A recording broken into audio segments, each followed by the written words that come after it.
नहीं है, क्योंकि हम सब के अंदर एक ठाकुर है जो न्यायालयों में बैठा हुआ है, विश्वविद्यालयों में बैठा हुआ है, संसद की दहलीज को वो चेक करता है। तो कविता कुछ यूं है: चूल्हा मिट्टी का, मिट्टी तालाब की, तालाब ठाकुर का, भूख रोटी की, रोटी बाजरे की, बाजार खेत का, खेत ठाकुर का, बैल ठाकुर का, उसका पैर छूता है। हमको तो लगता है कि आप ब्राह्मण कुल में जन्म नहीं लिए मनोज झा जी।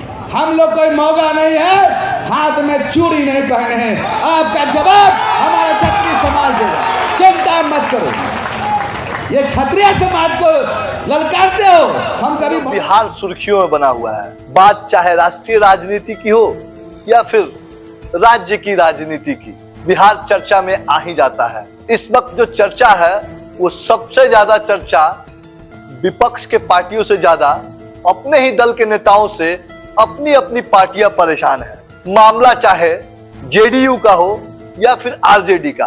आज जिस विषय में आपसे बात करने जा रहे हैं यह है मामला राज्यसभा में राजद के सांसद मनोज झा के उस कविता को लेकर जो बिहार में हलचल मचा हुआ है, उस पे आज बात होगी।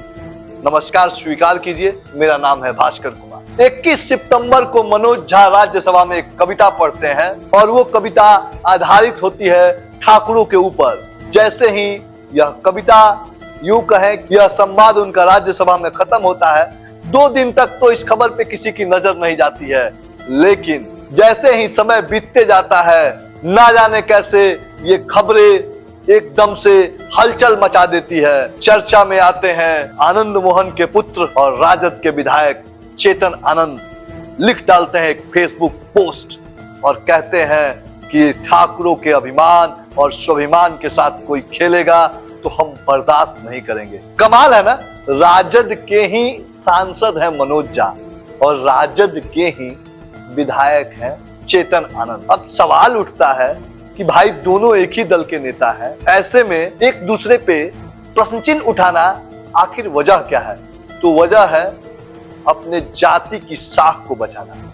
हालांकि मनोज झा भी सवर्ण कैटेगरी में ही आते हैं। मनोज झा एक कविता क्या पढ़ दिए कि चेतन आनंद आग बबूला हो गए।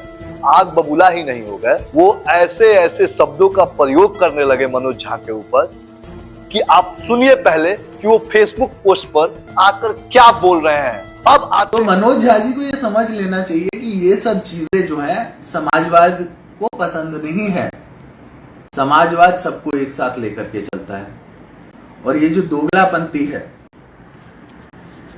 समाजवाद के नाम पे, इसको हम लोग बर्दाश्त नहीं करते हैं। हम लोग सीधा सीधा बोलेंगे, कुछ भी चीज अगर है जो हमको पसंद नहीं आएगी उसके बारे में हम खुल के बोलेंगे। अब आते हैं मनोज झा पे। मनोज झा राज्यसभा में बोलने के लिए खड़े होते हैं महिला आरक्षण बिल पर, लेकिन कविता पढ़ते हैं ठाकुरों के ऊपर। आखिर वजह क्या है? कहीं इसके पीछे किसी सोची समझी राजनीतिक चाल तो नहीं है? कहीं मनोज झा को लालू सुप्रीमो का आदेश तो नहीं मिला है? कहीं बिहार पुनः मंडल कमंडल की ओर तो नहीं बढ़ रहा है? बिहार की जो राजनीति है वो अगड़ी और पिछड़ी पे हमेशा होते रहती है। ऐसे में कहीं यह दाव आरजेडी मनोज झा के जरिए जानबूझकर दाव तो नहीं खेल रही है? आप अपना सुझाव कमेंट बॉक्स में जरूर दीजिएगा और बताइएगा कि क्या बिहार में एक बार जातीय राजनीति की जो हवा है वो सही है या गलत।